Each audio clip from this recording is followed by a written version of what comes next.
Hey everyone. My name doesn't matter, but for simplicity's sake, let's call me John. I've been married to my wife, Emily, for 8 years. We've had what I thought was a decent life together. No kids yet, but a comfortable home, stable jobs, and a shared love for weekend hikes and movie marathons. I honestly believed we were happy. Looking back, though, maybe I was too comfortable, too trusting. Emily and I met in college. She was the fun-loving sorority girl who could light up any room, and I was the quiet guy who somehow caught her eye. We fell fast and hard, got married shortly after graduation, and have been building a life ever since. Or so I thought. Over the last few months, things started to shift. At first, it was subtle. Snippy remarks, cold shoulders, and a growing distance between us. Emily would claim work was stressful, that she was tired, that I was imagining things. I didn't push it. I've always been the kind of guy who believes in giving people space. But then there was her phone.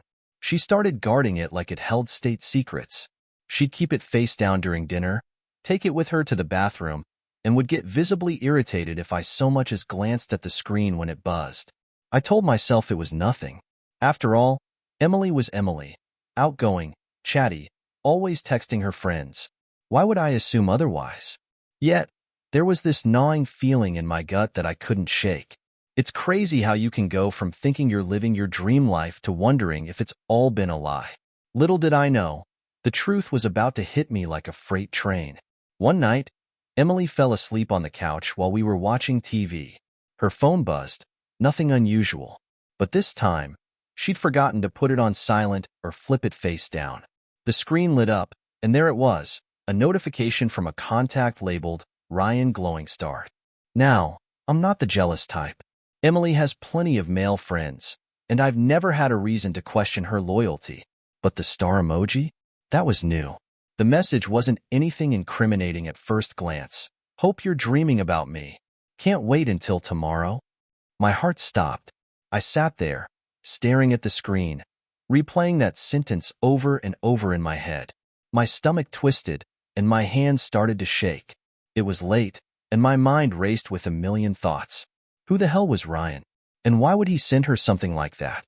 I convinced myself there had to be a logical explanation. Maybe it was an inside joke. Maybe it wasn't what it looked like. But that didn't explain why she suddenly needed to guard her phone like it was her lifeline. I couldn't let it go. When Emily stirred and mumbled something about going to bed, I knew I had a narrow window of opportunity. As soon as she stumbled upstairs, I grabbed her phone, praying she hadn't set up a new password. She hadn't.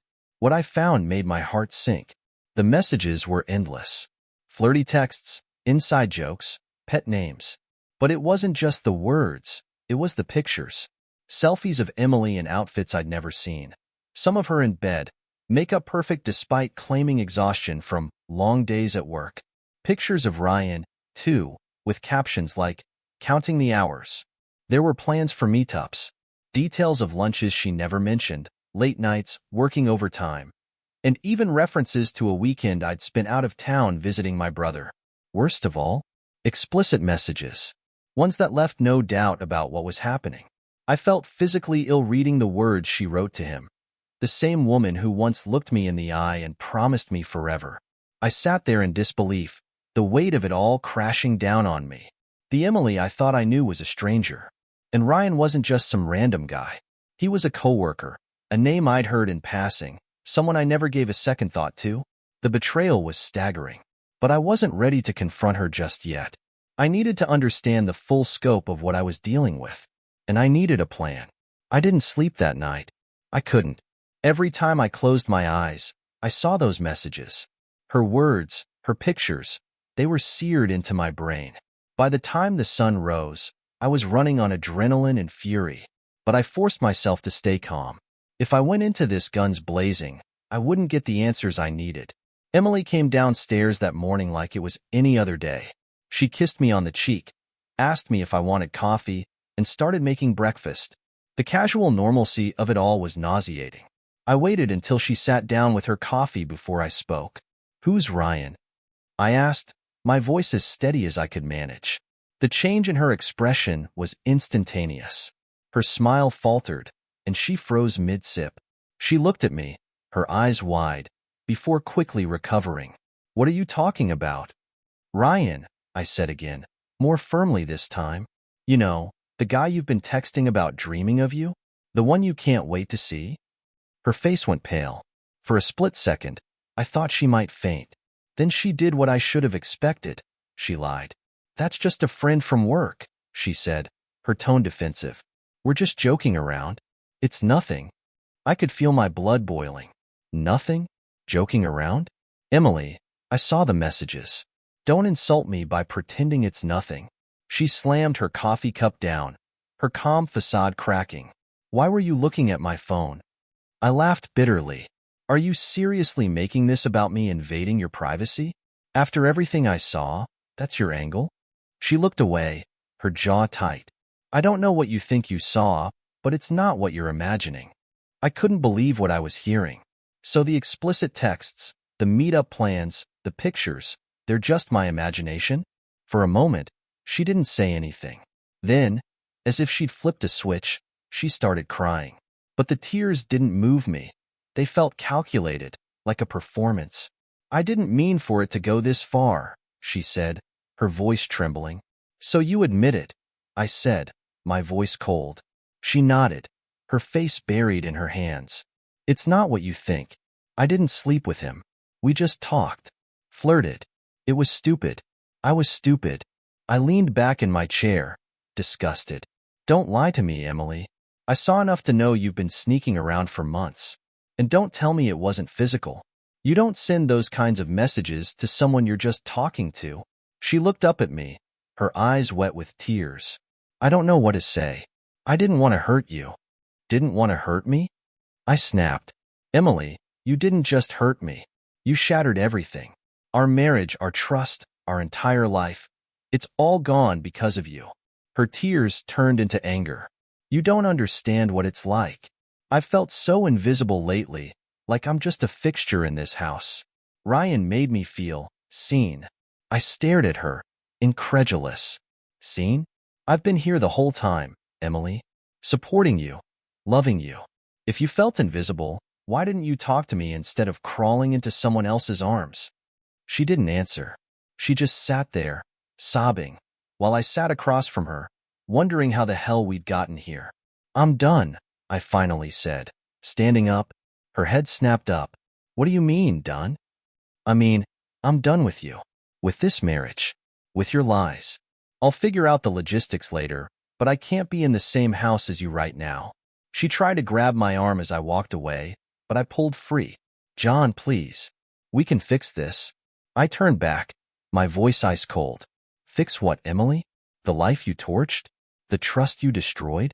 You made your choice. Now I'm making mine. And with that, I walked out the door, leaving her sobbing behind me.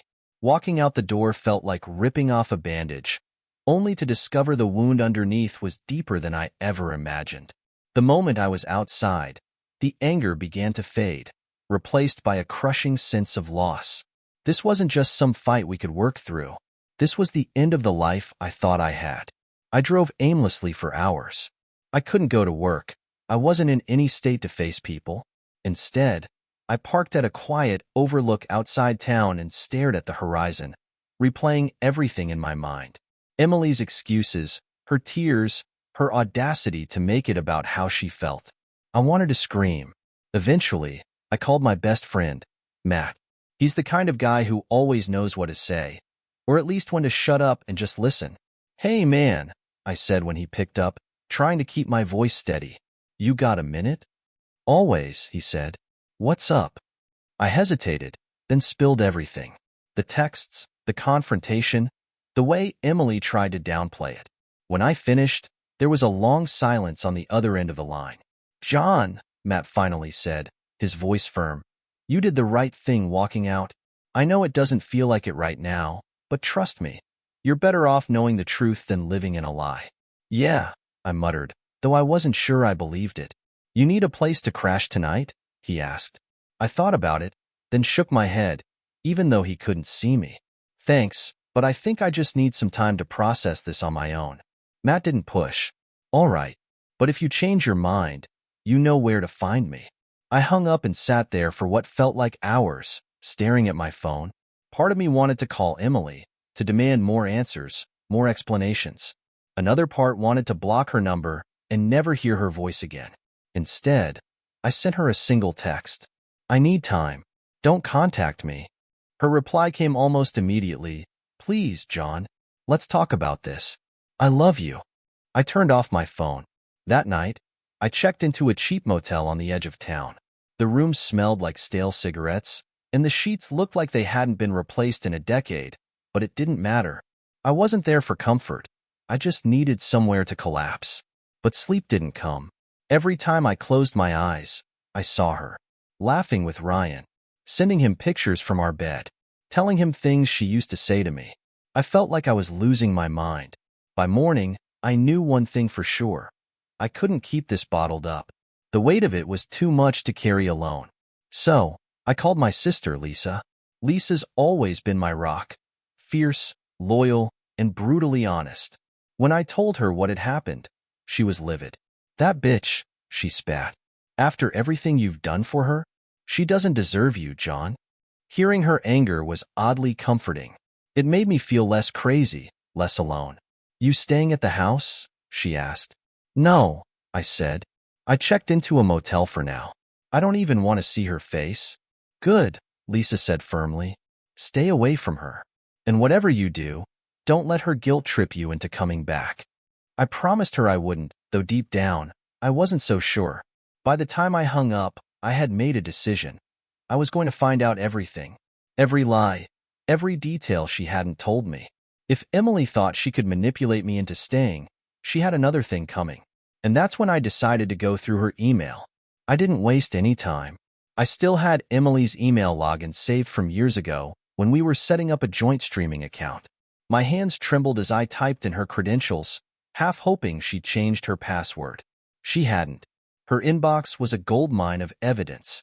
At first, it was mundane: newsletters, shipping confirmations, reminders for appointments.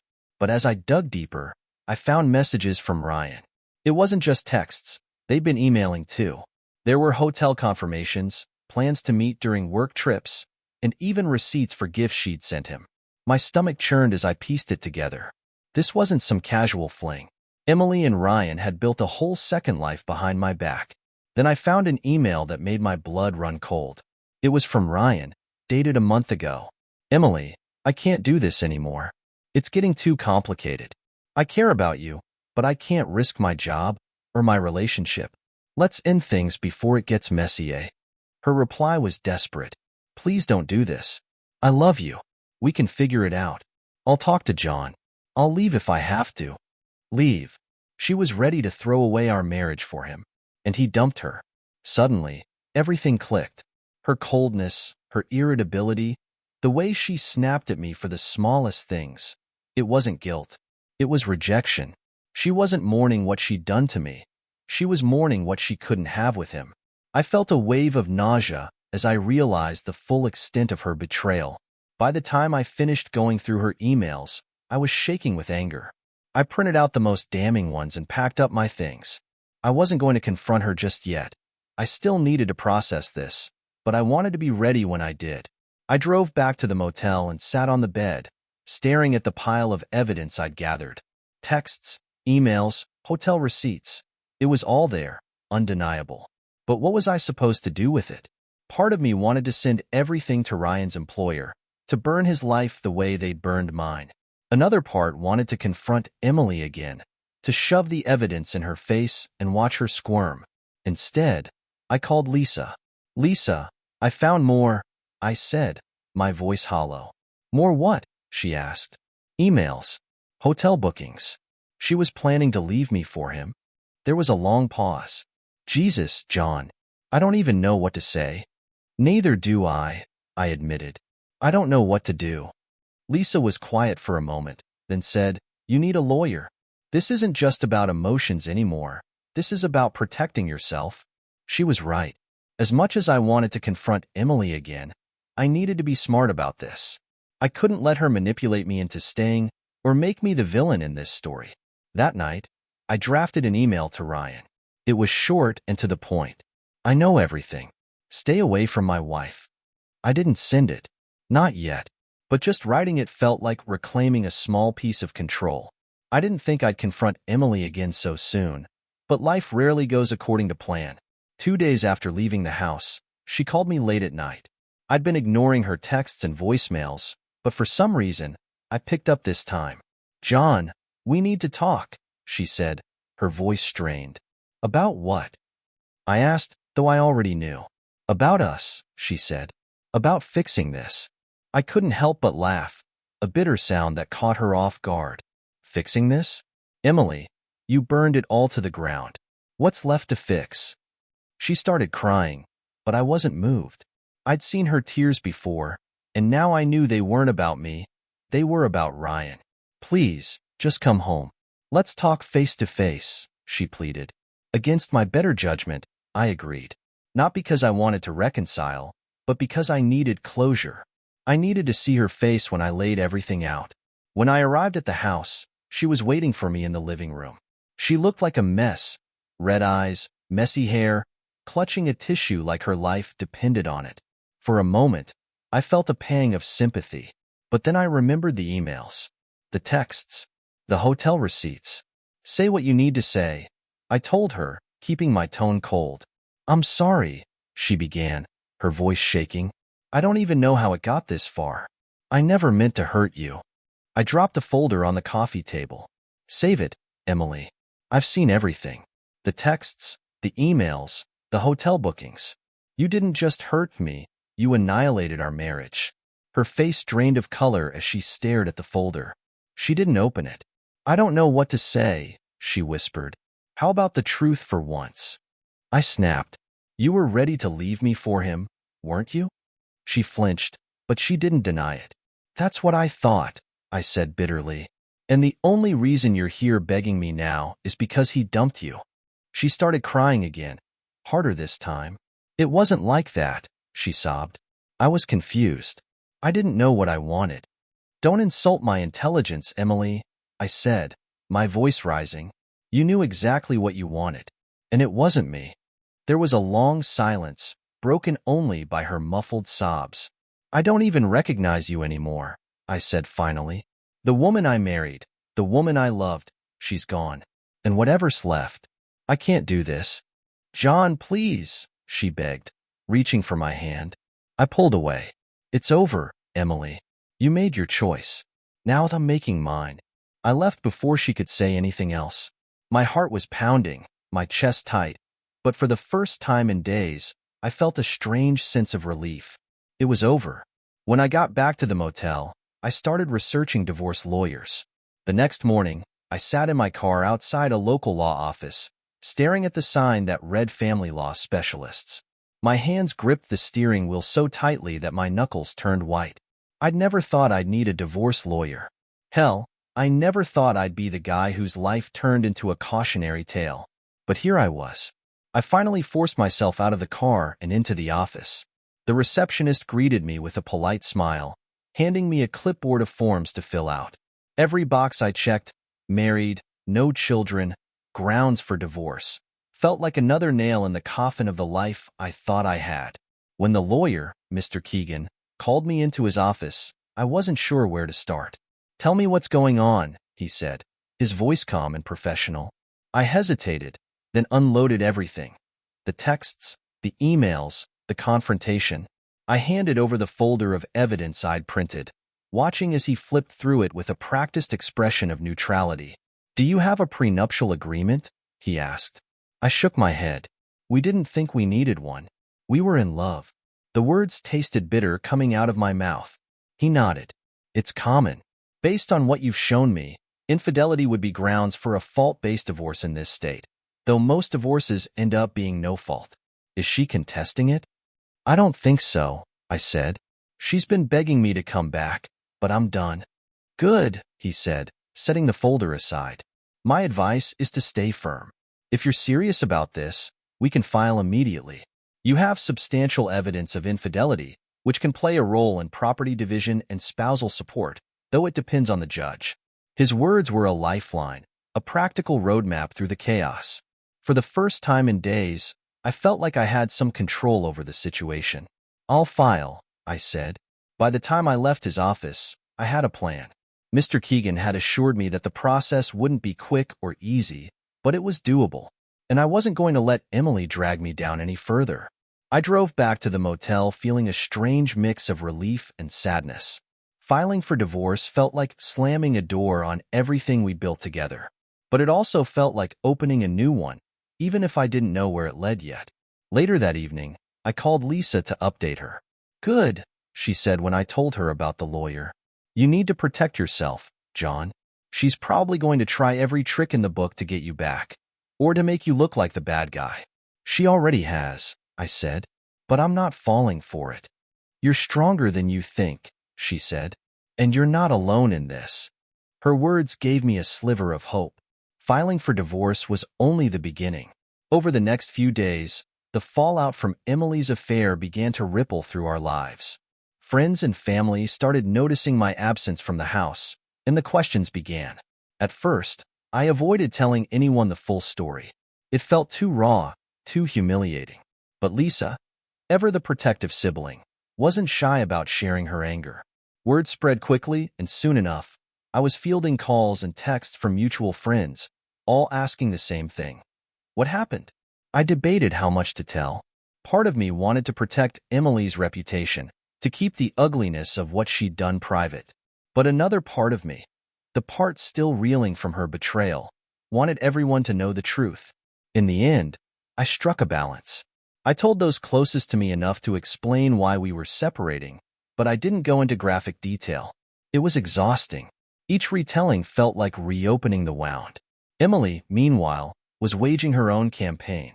She called me every day, leaving voicemails that ranged from tearful apologies to angry accusations. She texted long messages about how much she loved me, how she'd do anything to make things right, how we could go to counseling and start fresh. But then there were the guilt trips. "You're abandoning me, John. I made a mistake, but I'm still your wife. Doesn't that mean anything? I can't sleep. I can't eat. Please don't throw away everything we've built. I'm scared. I have no one but you." Her desperation was palpable, but it only made me angrier. She wasn't sorry for what she'd done. She was sorry she'd been caught. And as much as her words tugged at the part of me that still cared, I couldn't let her reel me back in. Then came the unexpected twist. Ryan reached out.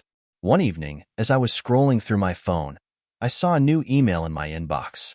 The subject line read, "I think we need to talk." It was from him.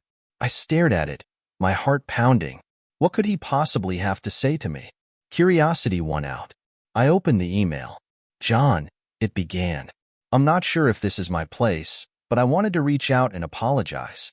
I didn't know Emily was married at first. When I found out, I ended things. I never meant to hurt you or anyone else. If there's anything I can do to help make this right, please let me know." I felt a rush of conflicting emotions. Anger, confusion, and a strange sense of vindication all swirled together. I didn't reply. The next day, I told Lisa about Ryan's email. "Unbelievable," she said. "He's probably just covering his ass. Don't trust him." "I wasn't planning to," I said. "But it's nice to know Emily lied to him too." Lisa smirked. "What a mess. But hey, at least you're not the one who created it."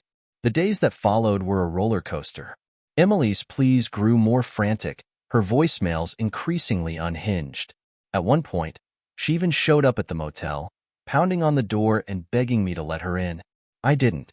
Instead, I called the front desk and had them escort her out. When she left, I felt a mix of relief and sadness. This wasn't the woman I'd married. This was someone else entirely, someone I didn't recognize. After Emily's motel visit, I knew I needed to take more definitive steps to distance myself. Her desperation wasn't just exhausting. It was unsettling. I couldn't keep living in limbo, waiting for her next attempt to reel me back in. I decided to block her number. It felt like crossing a line I couldn't uncross, but it was necessary. I told Lisa and Matt what I'd done, and they both agreed it was the right call. "She's not trying to fix this for you, John," Lisa said bluntly. "She's trying to fix it for herself." Matt chimed in, "If she really wanted to make amends, she'd be giving you the space you asked for, not hounding you 24/7. Their words solidified my decision. Blocking Emily wasn't just about peace of mind. It was about reclaiming control over my life. For too long, I'd been reacting to her actions, her lies, her guilt trips. Now, I was drawing a line. And that's when I made another decision. I was going to move out of the motel. The place had served its purpose, but staying there felt like I was stuck in a holding pattern. I needed a fresh start, a space that was mine. I found a short-term rental on the other side of town, a small, furnished apartment with no memories of Emily attached to it. Moving in felt like taking a breath of fresh air. Meanwhile, the legal process was moving forward.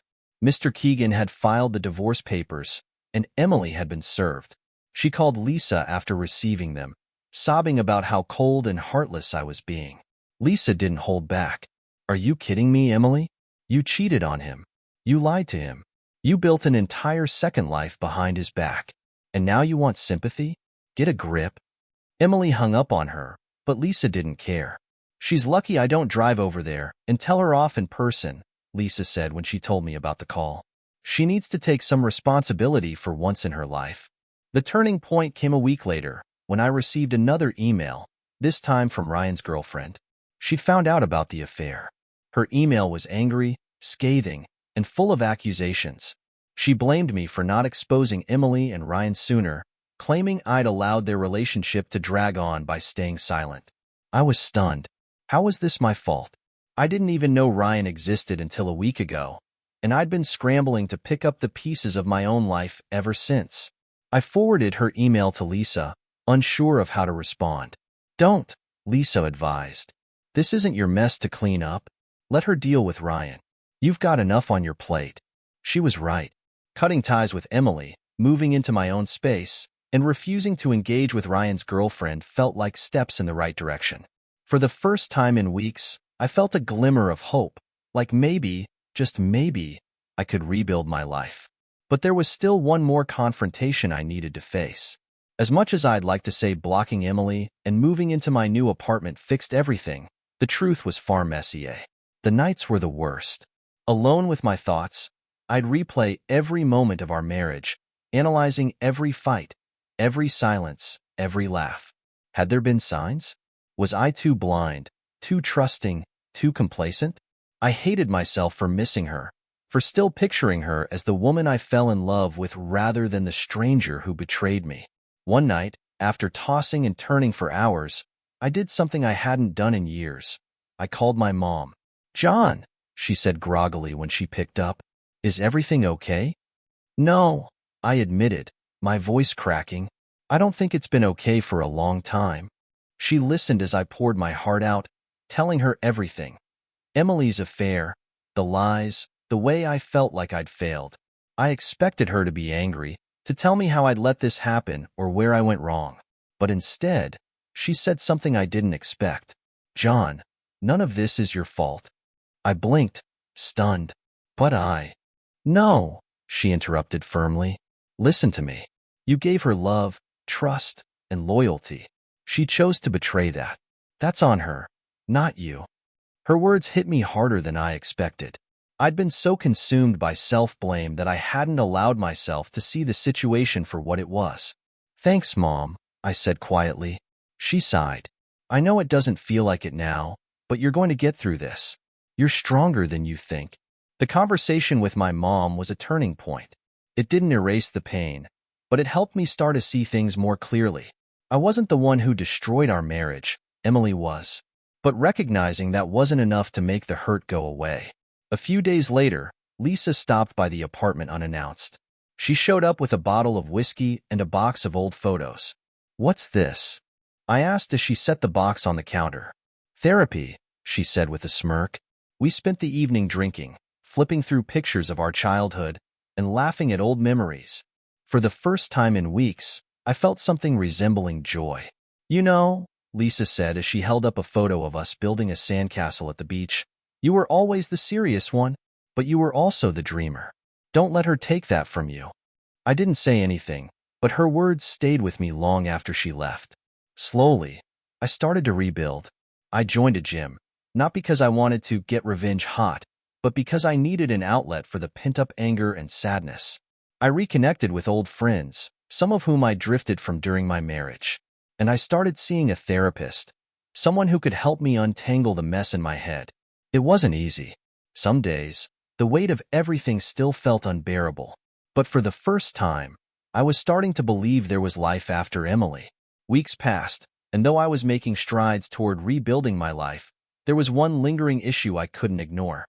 Emily had yet to accept that our marriage was truly over. Despite the divorce papers, the blocked number, and the distance I'd put between us, she kept finding ways to intrude. One evening, I came home to find her waiting outside my apartment. I nearly turned around and drove away, but I was tired of running. I decided it was time to put an end to this once and for all. "Emily, what are you doing here?" I asked, keeping my tone as neutral as I could manage. She looked up at me with tear-streaked cheeks and puffy eyes. I need to talk to you, John. Please." Against my better judgment, I gestured for her to follow me inside. Once we were in the apartment, I closed the door and leaned against the counter, crossing my arms. "Say what you need to say," I said, keeping my distance. She hesitated, wringing her hands. "I know I've said this before, but I'm sorry. For everything. I don't know how I let it get this far, but I swear I never stopped loving you." I shook my head. "You don't get to say that, Emily. Love doesn't look like what you did to me. Love doesn't destroy trust, doesn't humiliate, doesn't betray. Whatever you were feeling, it wasn't love." Her face crumpled. "I made a mistake, a horrible mistake. But that doesn't mean we can't try to fix this. We can go to therapy, rebuild what we had." "No, we can't," I interrupted. "Because what we had is gone. You killed it the moment you chose him over me." She flinched at my words, but I didn't stop. I've spent weeks replaying everything in my head, wondering what I did wrong, how I could have been better. But the truth is, this isn't about me. It's about you. Your choices, your lies, your selfishness. Tears streamed down her face, but I didn't feel the same pang of sympathy I used to. Instead, I felt a strange sense of closure. "I don't hate you, Emily," I said, my voice softening, "but I can't forgive you either. Not for this. And I can't spend the rest of my life with someone I can't trust." She nodded slowly, her shoulders slumping in defeat. "I get it," she whispered. I wish I could take it all back." "So do I said. We stood there in silence for a moment before she wiped her face and turned toward the door. "Goodbye, John," she said quietly, her voice breaking. "Goodbye, Emily," I replied, feeling a strange mix of sadness and relief as the door closed behind her. After Emily walked out of my apartment that night, the silence was deafening. I stood there for a long time, staring at the door, half expecting her to come back. She didn't. I thought I'd feel triumphant, vindicated. But instead, I felt hollow. Despite everything, I'd spent years building a life with her, and now it was gone. The next morning, I woke up to an empty apartment and the quiet realization that this was my new reality. No more texts about dinner plans, no more movie nights on the couch, no more shared dreams of a future together. Just me and the pieces of my life that I was slowly trying to put back together. The divorce process was messy, as expected. Emily tried to delay things, claiming she needed more time to process. But my lawyer, Mr. Keegan, was relentless. "We're not letting her drag this out," he told me. He was true to his word. Within weeks, we had a clear path forward. There was nothing major to divide. No kids, no significant shared assets beyond the house. Emily agreed to let me buy out her share, and she moved out shortly after. As the dust settled, I started focusing more on myself. Therapy became a lifeline, a safe space where I could unpack the anger, sadness, and guilt that had been weighing me down. "Why do you think you blame yourself?" my therapist asked during one session. "Because I should have seen it coming," I said. "Maybe," she replied. "Or maybe you trusted her because that's what love is supposed to be about." "Trust isn't a flaw, John. It's a gift. She's the one who abused it, not you." Her words stuck with me. I also threw myself into hobbies I'd neglected during my marriage. I started hiking again, revisiting trails I used to love before life got too busy. I picked up a guitar I hadn't touched in years, teaching myself to play songs that matched my mood. Some sad, some angry, some hopeful. Bit by bit, I began to feel like myself again. Emily sent one final email after the divorce was finalized. It was short, almost formal. "I'm sorry for everything. I hope you find happiness. Emily." I didn't reply. One evening, I sat on my apartment balcony, watching the sun dip below the horizon. For the first time in months, I felt a sense of peace. The life I thought I'd have with Emily was gone, but that didn't mean my story was over. It just meant I had a chance to write a new one. Months passed, and slowly, life began to feel normal again, though normal looked very different now. The absence of Emily, once a gaping void, became a quiet space I could fill with new experiences, new routines, and, most importantly, new hope. I found myself reconnecting with people I drifted from during my marriage. Old friends welcomed me back without judgment, eager to help me move forward. Matt, who had been my sounding board through the worst of it, invited me to join his weekly trivia nights at a local bar. "Come on," he said with a grin. "You can't stay a hermit forever." I went, reluctantly at first, but it turned out to be exactly what I needed. For the first time in what felt like forever, I laughed, really laughed. Work became another anchor. I threw myself into projects, staying late and volunteering for assignments that challenged me. My boss noticed the shift and pulled me aside one day. "You've been on fire lately," she said. "Whatever you're doing, keep it up." It felt good to be recognized, to feel like I was excelling at something when so much else had fallen apart. But perhaps the most unexpected development came during one of my hikes. It was a crisp Saturday morning, the kind of day where the air felt electric with possibility. I'd picked a trail I hadn't been to in years, a steep climb with a view that was worth every drop of sweat. Halfway up, I paused to catch my breath and take in the scenery. That's when I noticed her, a woman about my age, sitting on a boulder and tying her hiking boots. "Beautiful day, isn't it?" she said, glancing up with a smile. "It is," I replied, surprised by how easily the words came out. We struck up a conversation. Her name was Claire, and she had an easygoing warmth that immediately put me at ease. She was hiking alone too, and we ended up finishing the trail together. When we reached the summit, she turned to me with a playful grin. "So, do you come here often, or am I just lucky?" I laughed, genuinely. "You're lucky. I don't think I've been here in 5 years." By the time we descended, she'd given me her number. That evening, I stared at my phone, debating whether to text her. I wasn't sure I was ready for anything serious, but something about Claire made me want to take the leap. Finally, I sent a message. "Hey, it's John from the trail. Thanks for making the hike more fun. Maybe we could do it again sometime?" Her reply came quickly. "I'd like that. How about next weekend?" Claire and I met for another hike the following weekend, and what started as a casual outing quickly turned into something I hadn't expected, a connection that felt natural and effortless. Over the next few weeks, we continued to meet up for hikes, coffee, and the occasional trivia night with Matt's group. Claire was different from anyone I'd met before. She had a calm confidence about her, an ability to make even the simplest moments feel meaningful. But what struck me the most was her honesty. On one of our hikes, as we sat on a rocky outcrop overlooking a valley, I decided to tell her about Emily. "I feel like you should know," I began, hesitant. "I'm coming out of a pretty messy divorce." Claire didn't flinch. She just nodded, her eyes steady on mine. "Want to tell me about it?" So I did. I told her everything. How Emily and I had met, how I'd thought we were happy, how the affair had shattered everything. I expected pity or awkwardness, but Claire just listened, her expression compassionate but not overly sympathetic. When I finished, she smiled gently. "That's a lot to go through," she said. "But the fact that you're here, rebuilding your life, it says a lot about you." Her words hit me harder than I expected. For so long, I'd felt defined by what Emily had done, by the wreckage she'd left behind.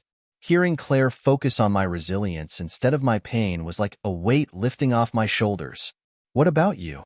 I asked, eager to shift the spotlight. She chuckled. "My story's not as dramatic, I'm afraid. Just a few relationships that didn't work out, and a lot of soul-searching. But hey, it brought me here."